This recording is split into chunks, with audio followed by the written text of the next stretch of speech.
Hey guys, it's Sebastian back with another video, and today I want to talk to you guys about a concept I talk with a lot of my patients and clients about the way that people learn. And there's two main mechanisms that I know that leads to what the process of learning is, especially from childhood to adulthood. And so my philosophy tends to be there's two main ways that children will learn over time, right, until they become adults. So the first thing that they're going to do is obviously maturity, right? So as kids develop in age, they will gain insight, right? They will understand like concepts, like more complex things. You know, it's hard for a kid to juggle life because they don't understand how to juggle yet, right? So when we first start becoming adults, we kind of take things on little by little. We're like slowly kind of, developing that ability to deal with complexity. So essentially like learning how to juggle. And so at first it's kind of hard because there's a lot of things happening at one time. So it's hard to manage all these things. But again, with maturity, with the ability to think, the ability to have anxiety and manage our anxiety, manage our emotions and manage our regulation, right? And, we obviously will learn, like how to do things, over time, like with maturity, right? Like understand the world that we live in, like really understand it on a deeper level, not just surface level, right? And what's interesting is like, so as you get older, right, it's like that the reason why our progression is so slow to some extent too is because we need a lot of time to be able to change habits and understand things, right?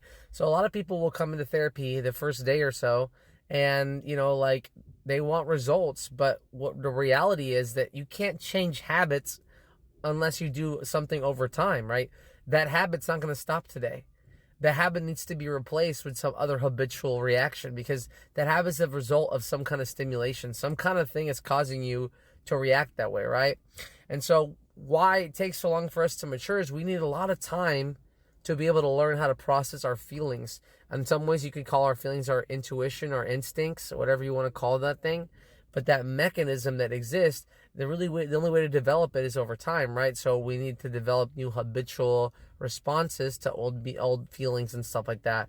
So it's a process, right? And so kids naturally over time will keep maturing, will keep developing, will keep understanding the world that they live in. And so because of the process it takes, with so much time, eventually they will develop skills and insights to appropriately handle these situations. That's why it's not as, daunting of a task to take this all on.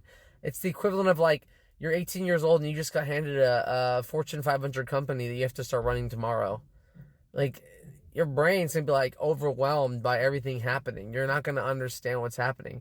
And so that's why we need that long-term time with, practice and thinking and duration to be able to come up with these natural habitual responses to situations. So it takes time to develop these things. So maturity is one way that we learn. Over time, you just start to know that doesn't make a lot of sense. That's not a great idea. Like, I shouldn't do that. Why? Because now I can think about what potentially could happen. I'm able to look at all the things here and make assumptions about the world that I'm living in, right? Prior to that, children really didn't have the ability to make assumptions. They had to learn through trial and error.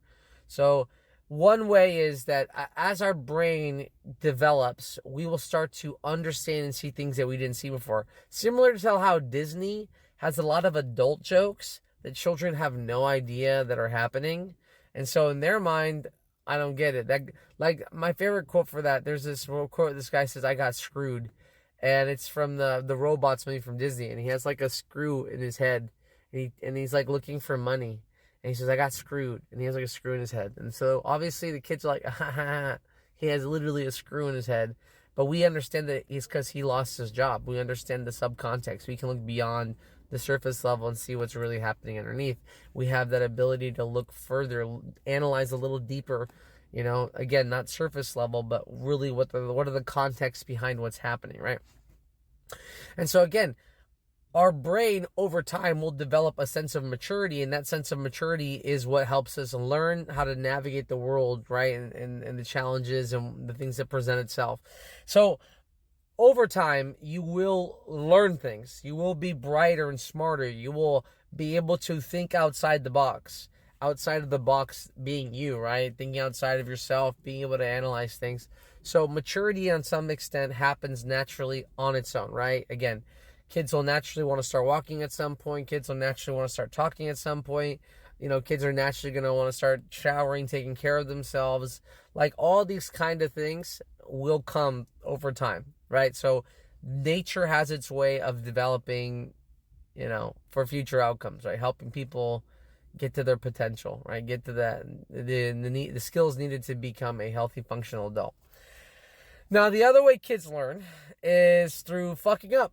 They gotta fuck up. They gotta go through a bad time. They gotta have some bad shit happen, right? So when people have a fucked up situation, they definitely learn, right? When they're going through some bad stuff. So there's the joke I make is, one kid's gonna say it's not a good idea to stack 3 chairs, and one kid's gonna say it doesn't feel good to stack 3 chairs. And you can tell the difference in what's going on. One kid has been able to gain the insight to know, if I stack 3 chairs, this could potentially happen, right? This probability is going to be likely if I do this behavior. If I do this thing, this will happen. And so because that process exists, they're able to what? Think about how a situation could turn out. That predictable behavior, right? They're able to use their knowledge of the things that they've existed, and then they're making predictable behaviors and what potentially could happen here, right? Other people, they don't think. They do not think. They do not think. Let me say it again. How many times you're going to tell yourself, why did this person not think? Why did they do that? Did they not think about it? No, they actually did not think about it. That is the big problem. They did not. But that doesn't mean that there's not solutions to be had. Because when they fuck up, which they will, that in itself will become a life lesson. That now is going to be like, dang, that didn't work out. I didn't like that. And that little bit of discomfort is what's necessary, right? To cause change. And so that's the difference, right? When you're able to see, hey, this is going to happen, you can predict. But when you can't, and you just go trial and error, you're going to learn. You will learn, but it's going to be what? Much more difficult, because you're actually having to fail to be able to become successful, right? You're not able to think prior to then not fail, right? So it's like, this is just one of those times where in some situations you don't have enough life experience to be able to make predictable outcomes. So really, when you don't have enough life experience, then you need to just do it. So an example, right? So I like to play this game called World of Warcraft. And for anybody who knows, when you first start that game, you have no abilities, no spells. It teaches you really nothing. You're just in this world. And then over time, as you try things, so you make macros, you make shortcuts, you make these things, you start to understand where the buttons are. Maybe you map out your buttons later. You start to build efficiency because you understand through your experience how to build better outcomes. So now if I jump into the game, I can get to the maximum level. I can get to the maximum gear. I know how to play the character very well. I already have all these experiences. I know ahead of time what to predict, what I need to buy, how I need to do, because I have all this life experience playing this game. But if I'm playing a game I've never played before, I have no way to predict outcomes because I don't even know what I'm expecting. So I need to go in there, have some trial and error, have some experience kind of take place. That experience, then I can refine it, use it, come back. It's like sometimes I have to do these long quest chains. And you're like, wow, but you do it one time, the next guy you do it on, you'll do it in half the time. You know exactly where you're going, what you have to do. There's so many times I'm going to go into some kind of dungeon or raid, right, where I've never been there before, and I'm overthinking it. Oh my God, this. And then I get there and I'm like, that wasn't that bad. I could have done that weeks ago. I could have done it months ago. But what? The only reason it stopped me was myself, right? I didn't know how to predict outcomes. And the only way I was going to be able to find that is to what? Throw myself out there and try. So sometimes in order to come up with insight, to know how to think about situations, I need more experience to know how to think about it. So when I don't know how to think about something, maybe I'm lacking experience in getting into it. Just something to think about, right?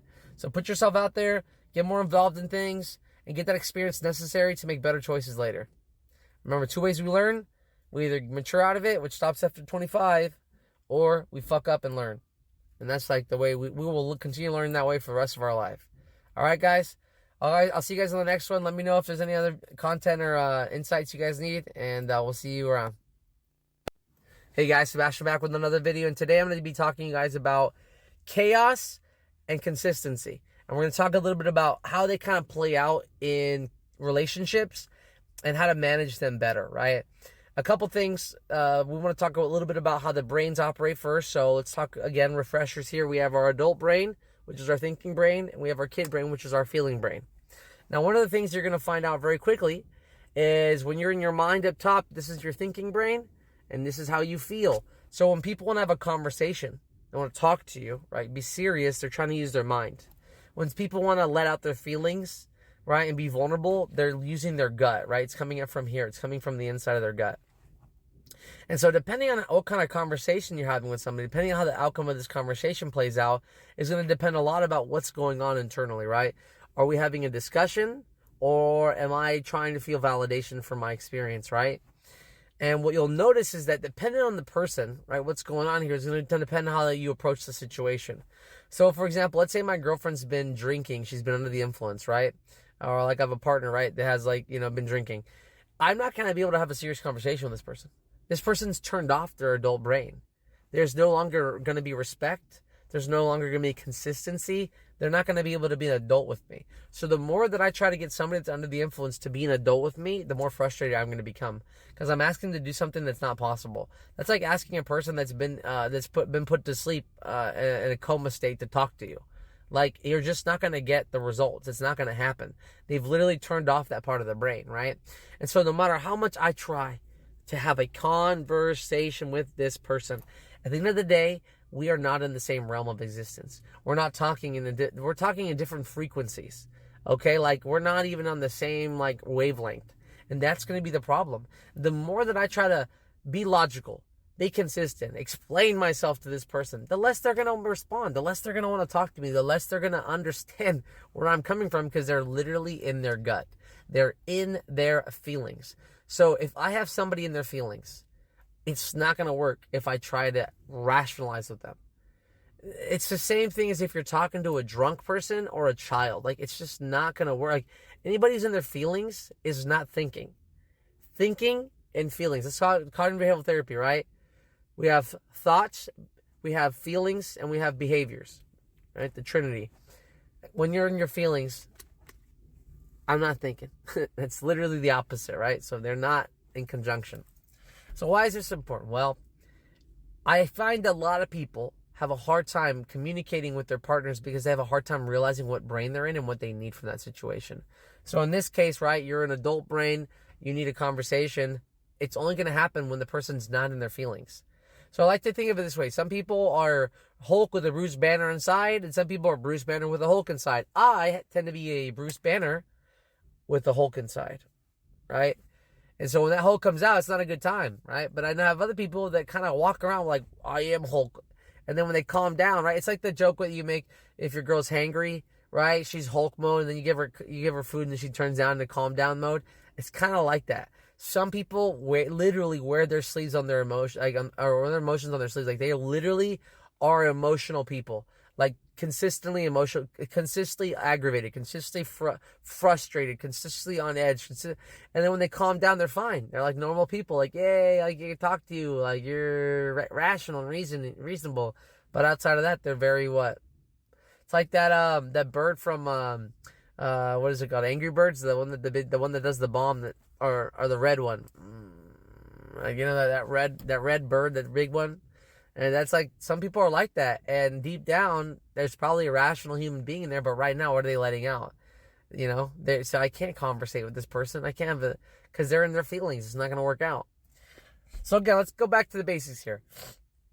When somebody is in their feeling brain, you need to feel with them until they're no longer feeling bad and they can start to think clearly. So help them get through their emotional wave until they can start having a conversation. If you realize that you're in your little kid brain, you need to be able to take a break. Or you need to be able to say, hey, right now I need to be rational with this person. I need to put my feelings to the side and be rational, right?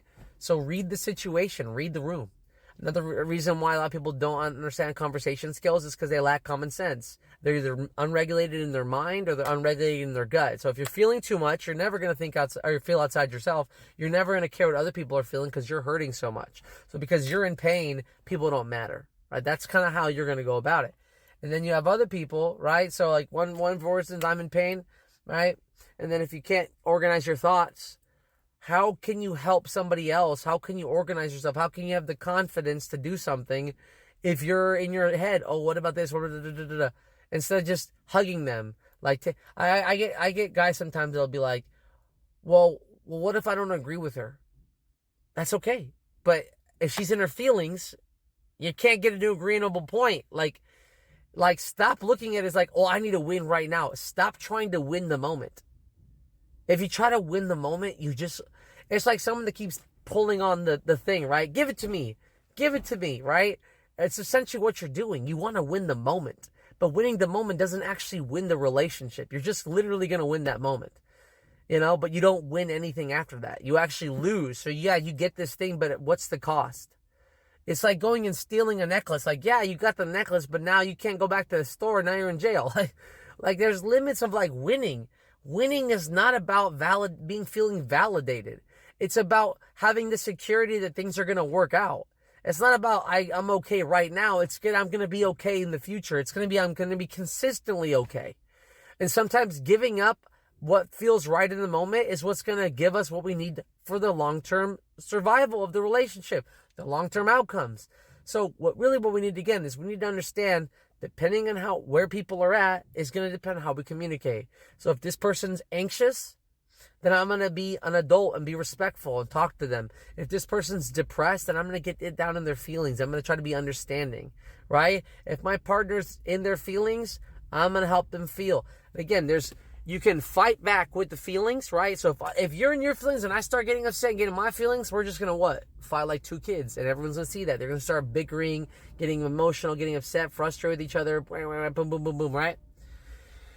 Again, if I see that you're in your adult brain, right? That's when we can have a good conversation. We can actually talk about things and both be on the same page and be rational. But again, it depends on what I want. Am I looking for support? Am I looking for a future outcome? Like, what do I need? Because again, depression is about the past. So when I'm getting comfort, it's because I'm feeling bad about the things that happened in the past, right? When I'm talking to you like an adult, it's because we're preparing for the future. We want to organize so that we're more prepared, right? So like, let's say I'm going to go on a trip with someone and we start planning, right? Talking, like, we got to save up this much money. We got to do this. We got to do that. We got to, right? Like, we're making a plan. And the other thing is I need to hold up to my end of that plan. So when we make plans like, hey, we're going to save up this much money and do this, we need to actually what? Do that money and save it up, right? And I can't have my partner come tell me, hey, have you been doing that? I need to take responsibility and say, hey, I've been handling that plan that we have. I'm already handling it, right? And this is what you'll know if you have an emotionally immature partner. When you create a plan, right? And here's the difference. Are they creating it with you, or are you giving them a plan? Because there's a difference, right? If I'm giving them a plan, what are they going to do? They can emotionally react and be like, well, I don't want, right? It's not coming from them. And that gives you a lot of insight where they're at. If this person doesn't want to plan with you, why are they being lazy? Why are they not activating themselves? Why don't they feel the need to like put in the effort? Right? And this is going to cause resentments later, because if you put in all the effort and they don't respond appropriately, you're going to feel like you just wasted your time, energy, and attention. And then that gives them a excuse like, oh, no, you're just acting out. Oh, so it gives them like a way to kind of push it back on you, especially when you're the one actively doing things and trying to move things along. So just be aware of that, right? That there's a process. So know what's going on, know how to understand yourself, know how to trust your gut, know how to trust your thoughts. Use them appropriately. If they're in their feelings, be in your feelings. If they want to have a conversation, and try to be fluid. Know where to go, when to go, and how to go to make these relationships work out in the end. All right, guys. So again, what you need to know, if they're here, talk to them. If they're here, let it go, right? And if someone's kind of being a brat, all you can do is someone in their feelings is help them feel stupid in the moment, and they'll think about what to do to make it better.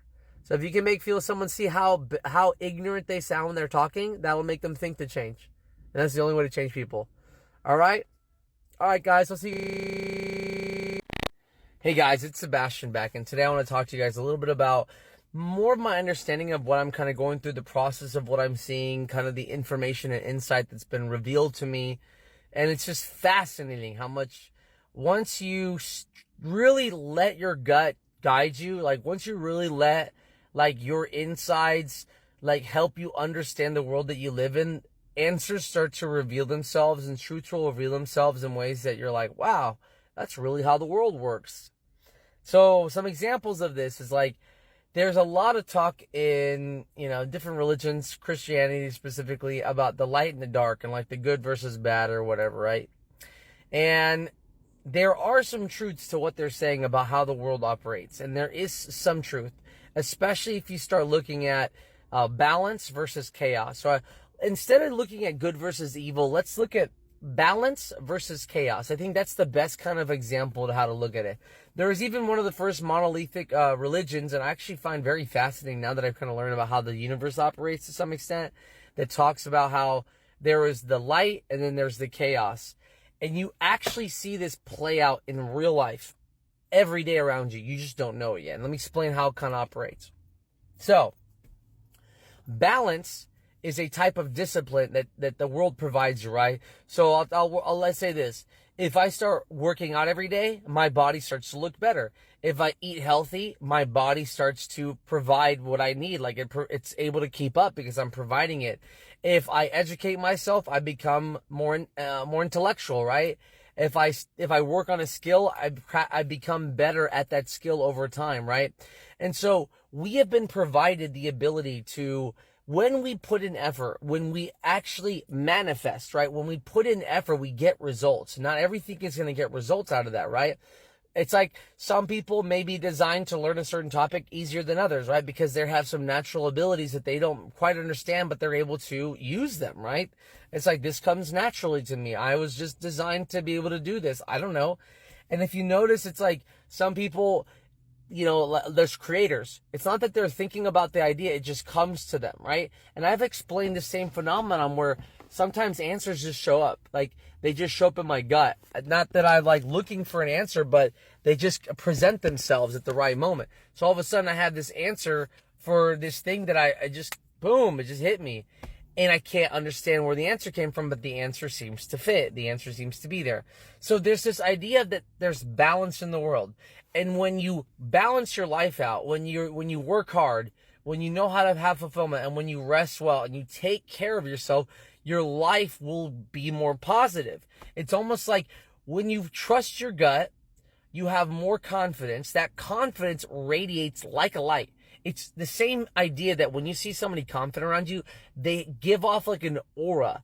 This aura, let's hold on to that for a moment. This idea that confidence can radiate, that you can feel somebody's confidence.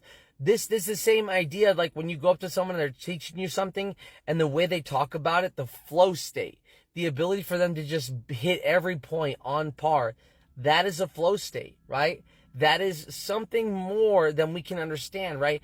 There's something that feels good about things that just work out well. It's like the idea, how like there's like those things where there's a hole and they find a way to like put the perfect object and it just satisfies you. It satisfies you to see things just completed that way. Why? Why is it that when I see these things be aligned, that something in me likes this process?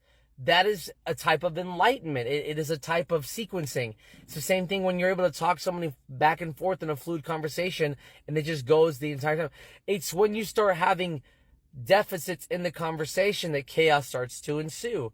And this is the same thing that happens in a relationship. Let's say you have a relationship where you guys can talk the entire conversation and nothing ever gets like weird. Like nothing ever feels off, like it didn't fit right? But then you have some conversations where the second you say something, the energy changes. The mood changes. There's a shift in the way we're engaging. That is chaotic energy. It's creating chaos. It's not balanced. It doesn't have a flow state. And so light is a flow state and chaos is the opposite of a flow state. It's a chaotic state. And this is kind of how light and negative energy work. So light energy is like the purity, right? It's like you know what to expect. It's like it's consistent, and chaos is not consistent.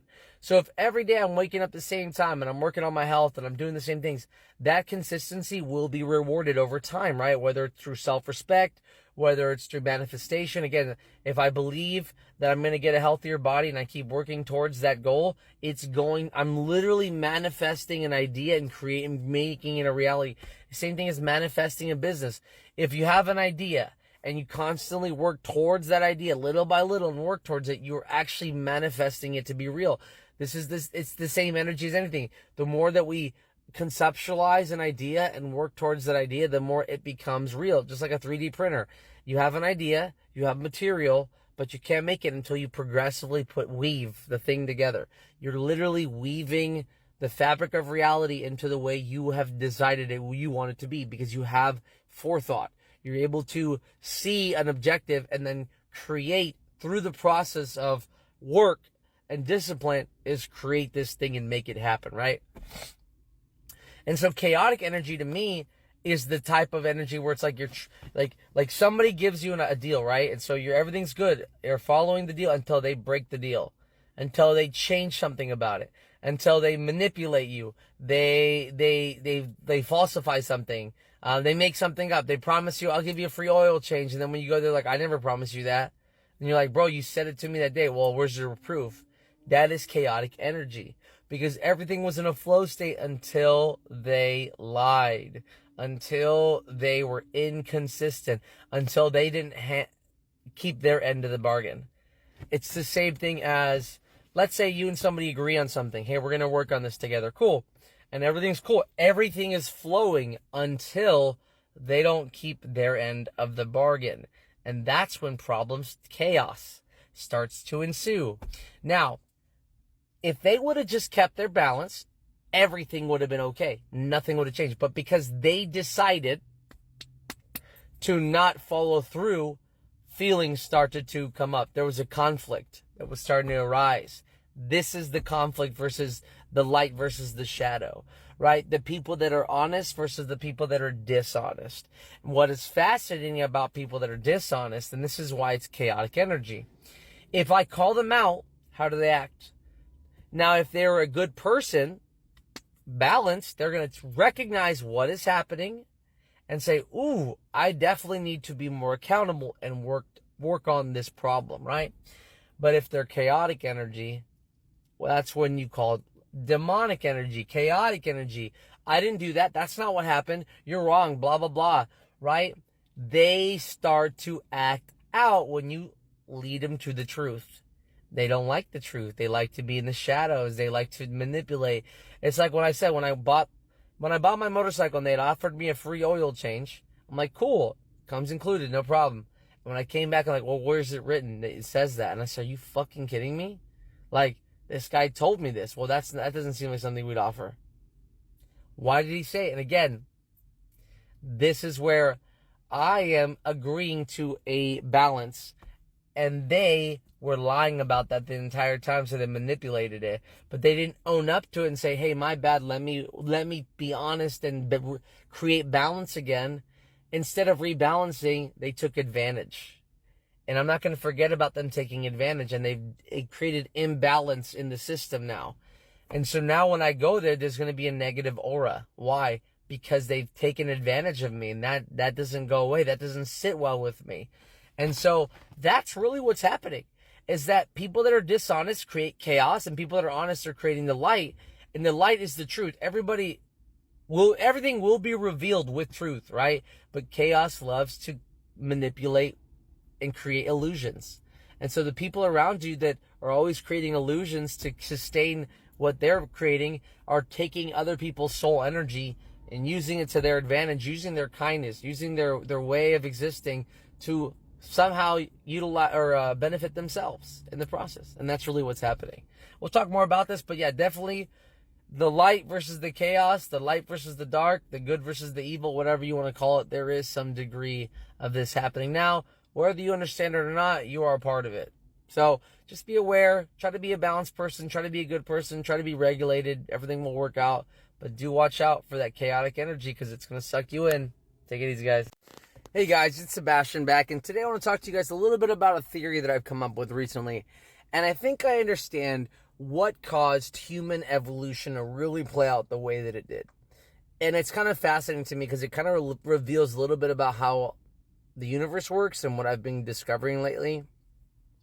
So a couple things in my, from my background, I love like astrology. I love understanding like what's happening in the world. It's just like, I love understanding like the universe as a totality, right? And one of the things that fascinates me is this idea of string theory, that we like talk about how if you break down atoms down to their core, there's this little string in there that's moving around and wiggling, right? That's the theory, right? Now, what's another thing that's interesting, so when we think about string theory, right, we think of like music and string is like a wavelength, right? It's a message, it's a type. It's the same thing as we do when we're receiving the vibe for the dance, right? So like the DJ setting a vibe, like sending out, the whatever, the note, and then people are interpreting it and dancing to that note.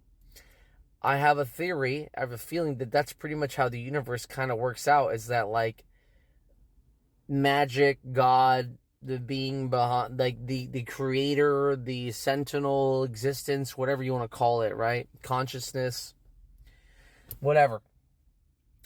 It essentially, I think this is how the universe kind of works, is that some kind of song is created, some kind of way is going to play out, like something's being created at the core, and then once that song is finished, that's when the Big Bang happens, right? It explodes, and then it's like it knows what it needs to do. Like it's created a new version of that song, and so that song's about to play out. And so the universe is like an orchestra or like a symphony of like cosmic existence happening at one time. Like it's like music. It's like everything has its wave. Everything has its part. It's going to go, and it's literally like an orchestra just kind of playing out, right? And the force driving it is that string theory, right? So again, everything's playing like a string. It's playing its vibe. It's playing its element. It's playing whatever, right? That's why everything has waves in it. That's why light is all wavelengths, because it's the same thing. It's like a string that you pluck, and it has its purpose, right? So what's fascinating to me about that is if you look at humans, we are designed to dance. We're designed to make music. We are. We're the only animal that can really produce, create, write music, and feel something deeper. No other animal can do what we can do with music. We play instruments. We can create like whole orchestras. We can everything. Like, and think about how much music is tied into our life. Everything, propaganda, like spirituality, everything, just every emotion possible has a song connected to it in some way. It's song and dance. I think that dancing, you might as well be on the same level. Dancing and singing, like just rhythmic behavior, you might as well call it breathing. I mean, like literally, and I'll tell you why that's funny. This is why I think humans are designed for dance. We have a heartbeat, okay? We have our circadian rhythm, and we have blood flow. Literally, a beat, a rhythm, and flow. That is how we operate. Like, we are designed to be constantly moving, every day.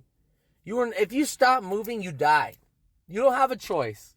The Creator has decided you're going to move every single day. And there's nothing don't move, you die. This is how it works. So you have been given the ability to have a beat, rhythm, and flow. And that's why we have tempos. That's why we have the ability to keep a beat. And my philosophy, my theory is that humans at some point started making music or beats. Because everything that Creator has made is in some kind of synchronization, right? Whether it's like children, they all develop around the same time, the same way. There's some kind of pattern to the system. The geese, they have a pattern to their system, right? They fly at the same time. The plants have a system. They all have some sort of system, like a linear system that they are operating under, and they are in this system no matter what. And so what I believe happened is that humans started creating their own rhythm and beats, and they were able to disconnect or create like their own little universe in a way, right? And so they started communicating, which gave them like insight. And I think what ended up happening was we started following our own rhythm and beats and started disconnecting, or like having enlightenment, this ability to see beyond. And I think with that, we use music and dance as a way to express those things. I wouldn't be surprised if music is the reason, because again, we can all sing before we can talk, right? So like there's even times where you're singing in another language and you sound perfectly fine, but when you start talking that language, you sound like crap. And I think that children can learn how to sing before they can learn how to talk, because talking requires like some kind of like thought, but singing just requires some kind of passion, right? Some kind of like muscle memory. Like even if I rap, right? Like it's muscle memory. Like no more gains, I'm gonna change what you call rage. It's a motherfucking roof off like through those cage. I was playing and being in the mood. I'll change. I've been chewed up, spit on, boot on stage, but I can't. I'm gonna step right in the next time. I best believe somebody's pain and pop all the pain and stuff. Like that ability to kind of just blah, blah, blah, blah, blah, blah, that's in us. We have some sort of like connection to that. And I'm not surprised again that all cultures have some sort of music, some sort of dance, some sort of like ritualistic way of behaving when it comes to rhythm and beat. I mean, soldiers have rhythm. Everything has a rhythm and beat. And the day that your heart stops beating, you go back to the ether. You go back into the realm of just feeling without consciousness. And you lose consciousness. You go back to what? The existence. But to me, humans evolved because of music. I believe that we evolved because we were able to tap into something that the celestial being does already, which is, again, a vibration. And I think the original type of music would have been nature. We're so used to being in a cubicle in a box that we forget that nature has natural sounds. So when you think of Pocahontas, you think of talking to the wind. There is some truth to that. There's some truth to understanding the elements, that you can hear things. When you listen, you will start to recognize patterns. We are designed to recognize patterns. That is what we know, patterns, because the universe is, the whole thing of the universe is a patternistic behavior. Yes, is there chaos, but there can't be too much chaos, because if there was too much chaos, we couldn't exist. There has to be some level of order for existence to stay consistent. Because again, yes, can chaos create something? Sure, but it can't sustain something. That is the difference. If there's too much chaos, nothing is sustainable. Just like with music. If you have too much sound and too much going on, you can't keep up a rhythm. You can't keep up a beat because it keeps changing on you. So as long as there's consistency, you can keep up a flow, right? You're literally, that's why some music, there's no rhythm or beat, because it's just chaos. It's just sound. But that's not something that we can keep going to, can keep rhythm to. So if there's no beat, there's no tempo, it's not happening. So yeah, I do believe that we were meant to dance and sing. I do believe that flash mobs and musical theater is more than we'd like to admit, that the truth of how the world really works. There's something in us that wants to do these things. There's a reason why we dance when we're alone. We sing. We've done these things. It's crazy to me that children dance from a very young age. They start wiggling and moving their body. Even in their high chairs, they're dancing. Because we were designed to dance. It's when we start thinking that we stop allowing ourselves to dance. So remember, dancing and singing is a part of our enlightenment. It's what has made us who we are. It's what helps us fight the systems. It's what helps us become a group and collaborate and have a deeper feeling for something. So yeah, music's intertwined in our existence. Music and dancing. You know, God is a DJ and the floor is a dance, is a dance, and the world is a dance floor. So just remember that. So there's some truth to that. Listen to the beat, you know? As long as you're beating, you're on track. You're with the music. It's when your heart stops beating, you just go back to being part of the song. You know? You're not a dancer anymore. So while you're, as like the Killers say, are we human or are we dancers? It's actually true. We are dancers. And we do produce. And we do interpret. And just keep dancing, guys. Because as long as you keep dancing, you ain't dead yet. See you guys later. Hey guys, it's Sebastian back with another video. And today I'm going to talk to you guys a little bit about meditation and mindfulness. And just kind of understanding the concept behind what meditation can be and what it looks like. And ways to be able to achieve it better. I know a lot of people struggle with meditation. Even the concept of what meditation is. The best way to kind of describe what meditation is, it's the ability to allow the body, brain, and mind and soul to exist in one, really without forcing any thought or forcing any kind of like specific feeling. You know, a good way to kind of think about it is like when you just let go, like kind of like when you're trying to go to sleep and you're just kind of letting your thoughts go, except this time, instead of just kind of letting the thoughts go, you're going to let your body go. Like you let your body just like feel what it needs to. And so the way to kind of do it, recently what I've done that can be helpful Like, I'll give you an example. I was feeling the rain, and I just looked up and I just felt the water drops kind of touching me. And then I just try to let myself go. And I like stopped listening to the voices around me, like focusing on them. And I just focused on existing and being with my feelings and just feeling everything. Just trying to experience everything as a totality, like right there and then. Like, what is feeling right now? What is existence right now and in this moment? And what's going to be fascinating about it is when you do it very properly, you actually just, you can even synchronize with some kind of energy source. I mean, even with me, sometimes my fingers will start to align with something. They'll even like make certain shapes that I can feel synchronized, like to the energy source. And yeah, like literally, you can feel a little ball inside of you of energy kind of moving. You can almost feel like a spatial awareness pop up in between. I've even had experiences where I was in a trance and people were talking to me and touching me, but I was so focused, like so just in existence. I guess like it's hard to say focus because it is a type of focus, but it's like the focus of being unfocused. And so the focus is not to focus on anything else and just to exist in the moment. And so you're taking all this energy, and it can be pretty draining. I've even had somebody touch me before when I was in that state, and they could feel my body going, like shaking like this, or like synchronized with some kind of frequency. So yeah, meditation is definitely real. It's not easy to achieve. It can be very challenging because, again, we have been geared and overstimulated for so long. You guys have to understand, the humans of today's world are hyper overstimulated, like just like immensely overstimulated. We have been conditioned from a very young age to be afraid and constantly like be in some kind of emotional distress. I feel like if you really look at like the totality of everybody right now in our country, that there is just so much ongoing stimulation and stress. I think the bodies are almost in shock.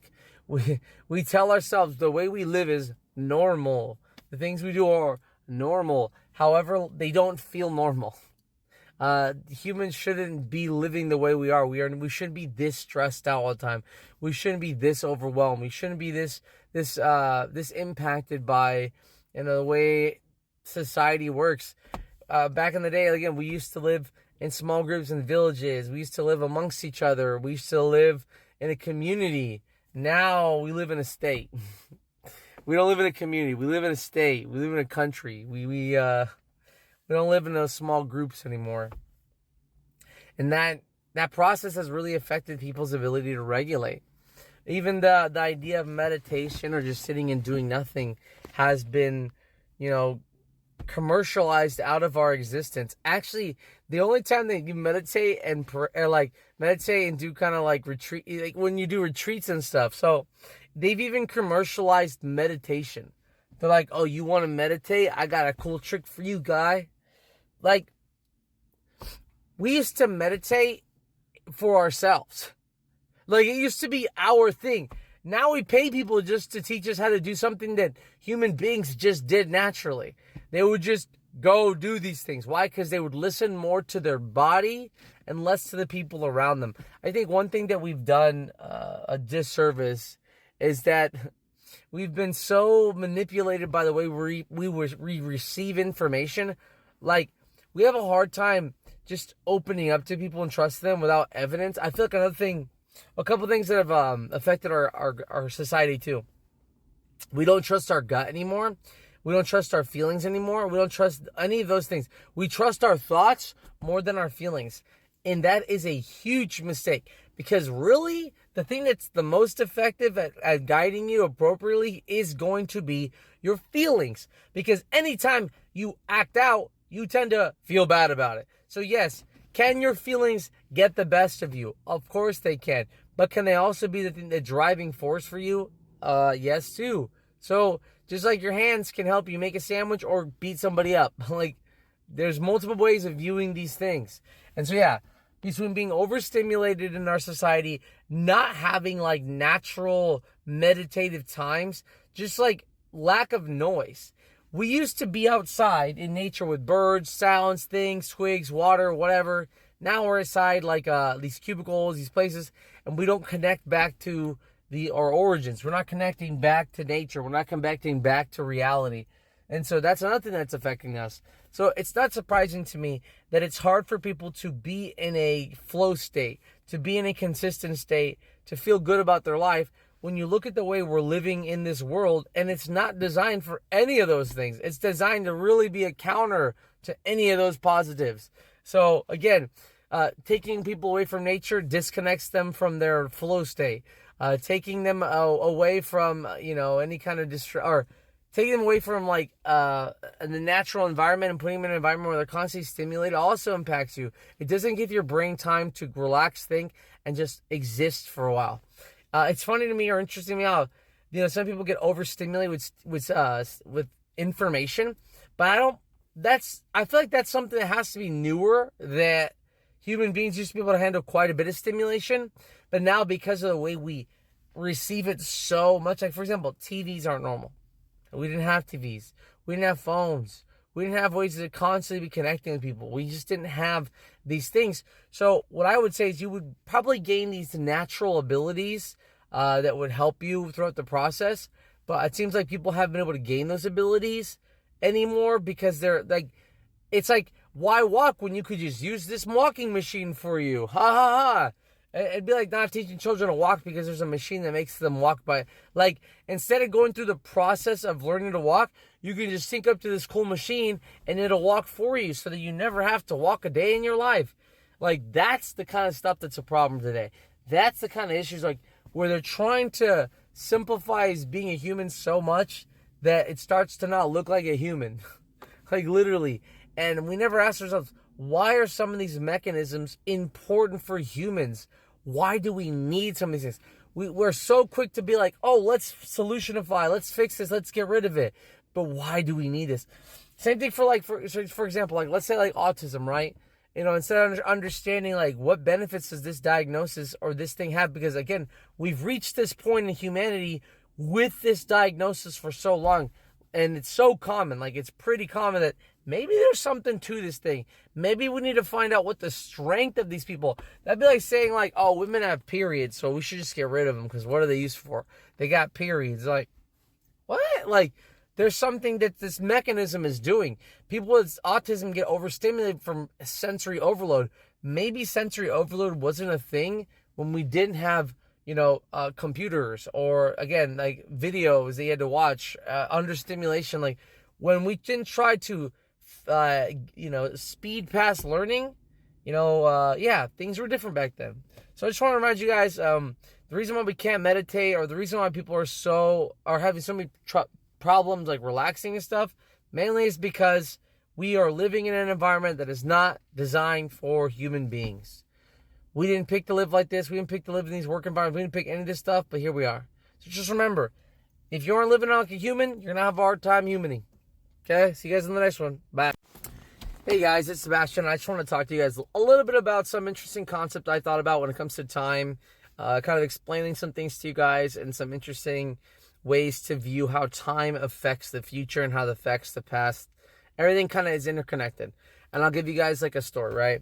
So like, let's say, I don't know, when I was a kid, like I watch a movie that I really enjoy, right?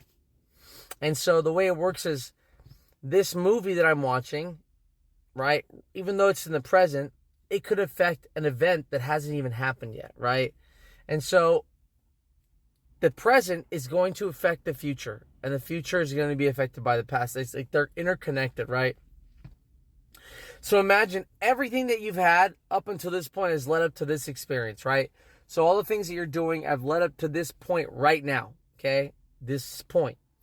And then after this point, everything that you've had happen to you is going to influence the way things play out in the future. So again, like if I watched a movie in my past, right, and then I think about that movie right now, well, I've now created another template. It's going to connect these 3 different events. And they all align now because they all have to do with like that process, right? So like they're all interconnected now. And so this event affected this event, which then is going to affect this event, right? And so you kind of see how time is being affected by the past and the present at the same time. So whatever your past brings is going to reflect that future differently. And so the present is like it's almost like a mirror, right, of what is going to happen, right? So if you do something illegal, you're changing your history so that at some point in the future that could potentially come back and get you, right? And so like you are literally tailoring history depending on how you want to view the perspective. So all the things that build up to the moment itself, and then everything in the future. Now, in some ways, you can see it as like, it's like as you move the present, you're kind of switching the scope of what's happened, like the extremities, right? Now, what's interesting is time and space, it's not like you can move time towards you. Time is coming at you. You're not moving towards time. You're not moving in time. You're actually just standing still, and time is receiving you. So imagine like a mirror state where everything that you are up until this point is behind you and reflecting on everything that's potential. Now, you could see this a little bit as manifestation, because I can manifest the future. So I can use the present right now, this current moment, to start altering how reality is going to play out. If I just let reality continue just the way it's been, let's say you could say autopilot, right? I just kind of autopilot it. Well, the future's already kind of determined until I start changing the present, which starts changing the future. And as I'm changing the future, my past is being changed too. So again, it's like this mirrored effect where the past is always going to be affecting the current and the future at the same time, because they're woven together. There isn't like a stop point where it's like, oh, my past is no longer going to affect anything in the future, because you literally are a summary of everything that you've been in your past. So you're literally a walking reflection of everything you've been. And that reflection is going to create what you will use to change and alter your future. Now, where manifestation comes in is it's like the moment, it's like the filter for that one moment that you have the potential to completely shift this like timeline, right? To completely shift this. And that's where manifestation, this idea comes. And I'll explain a little bit about how manifestation might occur. Let's say like I talk to somebody and say, hey, I really like your shoes, right? And this conversation has now sparked like a connection here with this person that I have, right? And then I might not think anything of it at that moment and keep going, right? Later on, that same person that I complimented their shoes, they pop up again in my life. And now because I laid the seed, the foundation for this future conversation, in order for this current conversation to have happened, I had to have planted that seed about the shoe compliment months ago, not even knowing that was going to be the thing that was going to change this whole entire conversation. And so that's how kind of you could talk about manifesting. Like manifesting in some ways like is getting something starting to put the energy out there that it's going to do it. Manifesting is like starting a list compared to keeping it in your mind. You're creating this idea. And so what that's going to do is it's going to start changing the way you connect with your past to create a better future. So you're going to start changing the alignment, right?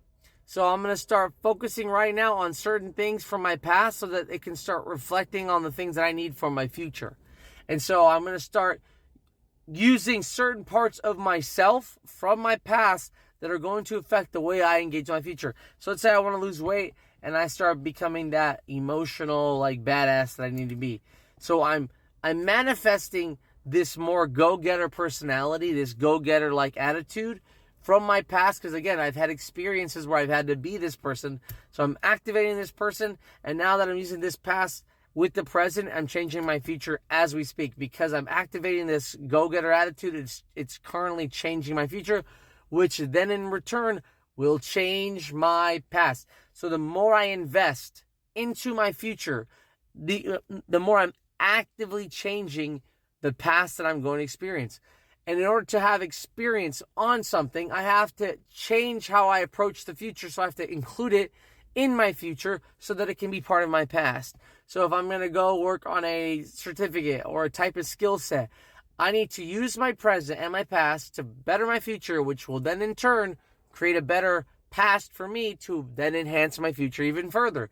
So the more that I recognize my past, change my current to better my future, in turn will manifest into a more positive outcome later because I'm actively connected to all parts of self. And so the more you can understand consciousness, the more you can understand that consciousness is really just a reflection of my current state and my future state at a crossroads, the better that you can understand how much manifestation can affect. And again, it just goes back to being in the present, understanding the totality of how both parts will create a different existence, and then using that light, using that energy to push forward. Now, what's important to know about this?